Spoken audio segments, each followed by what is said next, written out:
بسم اللہ الرحمن الرحیم۔ السلام علیکم تمام دوستوں کو پاک رائز نیوز میں خوش آمدید۔ بھارتی وفد کے جلد ہی پاکستان آنے کا امکان ہے، لیکن کس کام کے لیے؟ ایک بڑی خبر آ رہی ہے۔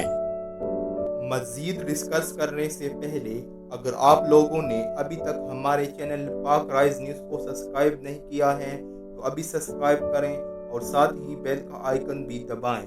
اس کے علاوہ اس ویڈیو کو زیادہ سے زیادہ لائک کریں اور نیچے کامنٹ سیکشن میں اپنی رائے کا اظہار ضرور کیجیے۔ کرتارپور راہداری پر بات چیت کے لیے بھارتی پنجاب کے سینئر وزیر اور اراکین نے پارلیمنٹ کے ایک وفد کی پاکستان آمد کا امکان ہے۔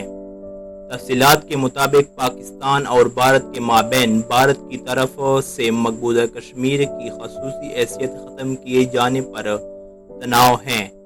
بھارت نے پاکستان کے ساتھ اپنی سفارتی تعلقات کم کر دیے ہیں اور بھارتی سفیروں کو پاکستان سے واپس بھیجا جا چکا ہے، جبکہ ریل اور بس کے رابطے بھی منقطع کر دیے گئے ہیں۔ تناؤ کے اس ماحول کے باوجود پاکستان کی طرف سے کرتارپور کوریڈور کی تعمیر جاری ہے اور اسی سلسلے میں بھارت بات چیت کے لیے مشرقی پنجاب کے وزراء اور بھارت کی طرف سے کرتارپور کوریڈور کے بارے میں بنائی گئی کمیٹی کے سربراہ سکھ جیندر سنگھ کی سربراہی میں مشرقی پنجاب کے 3 وزراء پر مشتمل ایک وفد کی پاکستان آمد کی اطلاعات ہیں۔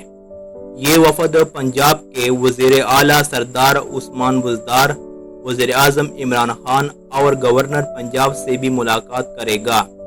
ذرائع کے مطابق مشرقی پنجاب کے وزراء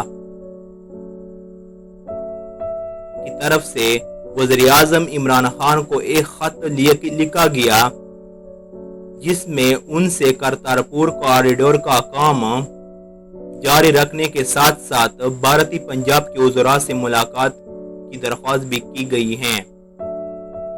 بھارتی پنجاب کے وزراء کا وفد 22 سے 28 اگست کے درمیان واہگہ بارڈر کے راستے پاکستان آ سکتا ہے۔ سکھ جیندر سنگھ نے اس بات کی تصدیق کی ہے کہ ان کی سربراہی میں ایک وفد 22 سے 28 اگست کے درمیان پاکستان آ سکتا ہے، تاہم حتمی تاریخ کا انحصار وزیر اعظم پاکستان عمران خان اور وزیر اعلیٰ سردار عثمان بزدار کی طرف سے ملاقات کا وقت دیے جانے کے بعد طے ہوگا۔ وہ پاکستانی وزیر اعظم کو دعوت دینا چاہتے ہیں کہ وہ 8 نومبر کو کرتارپور کوریڈور کے راستے بھارت سے آنے والے پہلے جتھے کا استقبال کرے۔ کرتارپور کوریڈور کی تعمیر کو جاری رکھنا پاکستان کا ایک بڑا اقدام ہے۔ سکھ قوم یہ سمجھتی ہے کہ پاکستان نے جس طرح اس راہداری کو کھولنے کا تاریخی قدم اٹھایا ہے وہ اس راہداری کو پایہ تکمیل تک پہنچائیں گے۔